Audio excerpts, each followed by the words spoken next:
What's up, guys? My name is Jerry, and today's video is going to be on LeBron James. And we're going to be talking about how he is the one man that Father Time cannot defeat.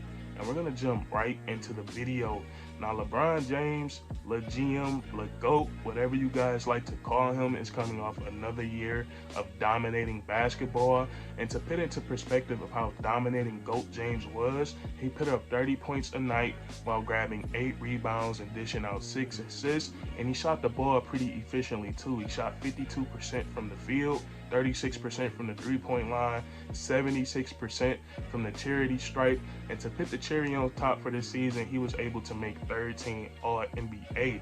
And he did all of this in his 19th season at the age of 37, which is crazy. And Bron is like that old computer that still gets the new software updates, and once it gets that update, it's good to go. And that's what we've seen, what makes LeBron James so special over his career, and specifically last year, is his ability to adapt and revamp his game to any situation. We've seen him do this year with the Lakers, and this year was with the 3-ball. Now, LeBron James attempted 8 threes per game this season, which is way more than any other year of his long NBA career. And what makes it so impressive to me is that LeBron James was knocking down these 3-pointers at a high clip. He shot it at 36%, which isn't bad and it isn't elite. But for a guy like LeBron James that doesn't take many threes and isn't known for hitting the 3-ball, that's pretty impressive to me. Now, LeBron James, individually, I think he had the perfect season for the 56 games that he played. I can't really find no flaws in what he did this year, and every time that he played, he was box office and it was must-see TV. Now, team success, it didn't really work out the way that LeBron James wanted it to work. And when I look at the Lakers, I see 2 glaring issues. Number one was that this was an injury-riddled team. We never seen Kendrick Nunn. LeBron James played 56 games out of 82. We all know how injured Anthony Davis was. And then the other glaring issue was that this team never really fit together. LeBron James and Russ didn't play well together.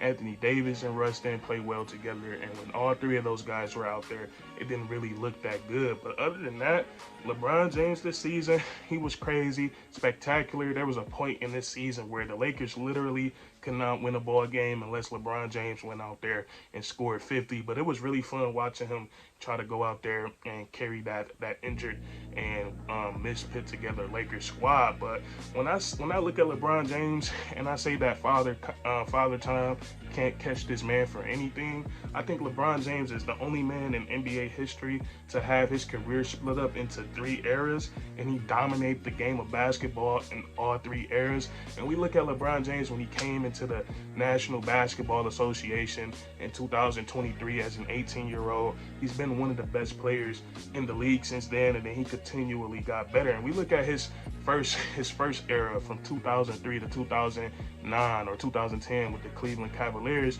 This was a young LeBron James that was still figuring things out, but while he was figuring things out, he was doing it very, very impressively. He was must-watch basketball, and he was still very dominating. And with LeBron James during that era, I think he put himself on the map with that game against the Detroit Pistons, my Detroit Pistons. And this game is really personal to me because I just remember watching my family members just in disbelief and disappointment watching LeBron James score 27 points to defeat Chauncey Billups, Rip Hamilton, Tayshaun Prince.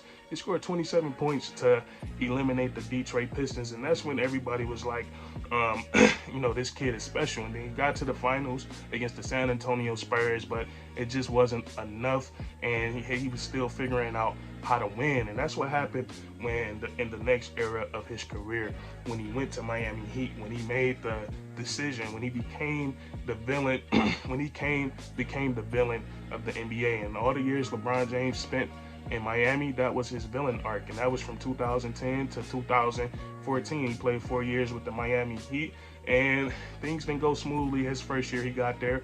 It did start off with disappointment.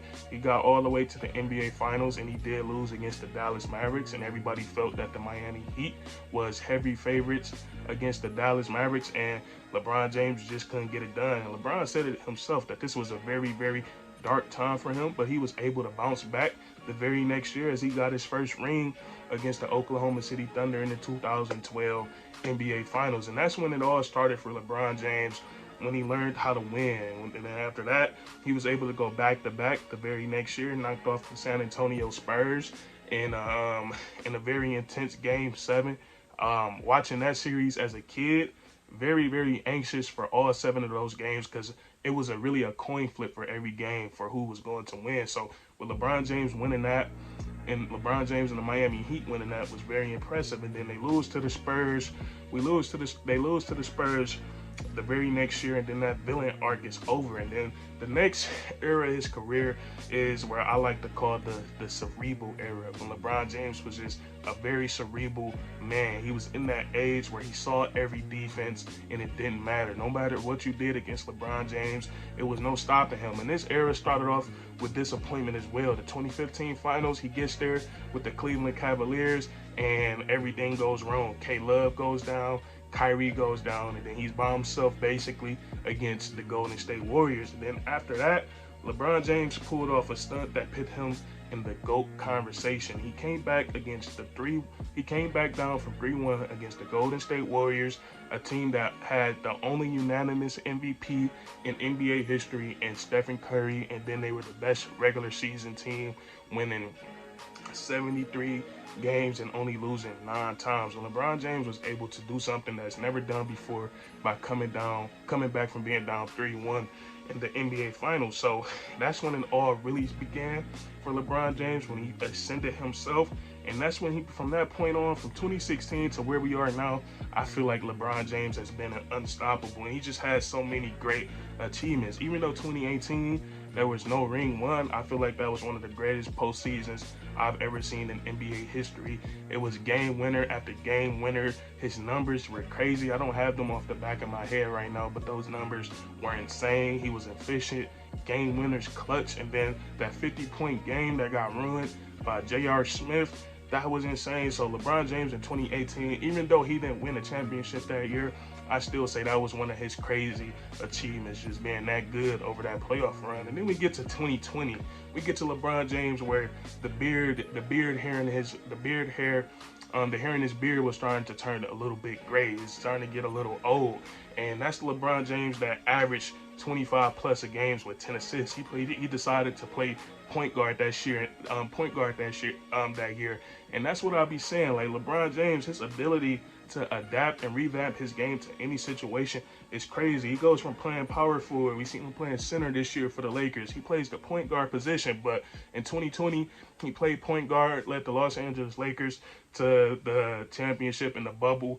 And social media is so funny, man, calling him Lil Mickey for winning in the Disney World bubble. That ring count, man. Y'all can't do that to him. The playing field was fair for everybody. The Clippers got knocked off and everybody was upset. Started calling my man LeBron Lil Mickey, man. But that's not cool, bro. Don't call him Lil Mickey. You can call him Lil GOAT, Lil GM, GOAT James. Do not call him Lil Mickey. But other than that, LeBron James, you see how I just named 3 different eras. I did a lot of talking about him, and he just dominated all 3 eras of those, all 3 eras of basketball we just talked about, and he's still dominating to this day. But that's gonna be it for this video. If you enjoyed, leave a like, comment down below if you agree or disagree, and no Lamicki comments, please. And then subscribe for more weekly content. We do this all the time, man, and that's curtains.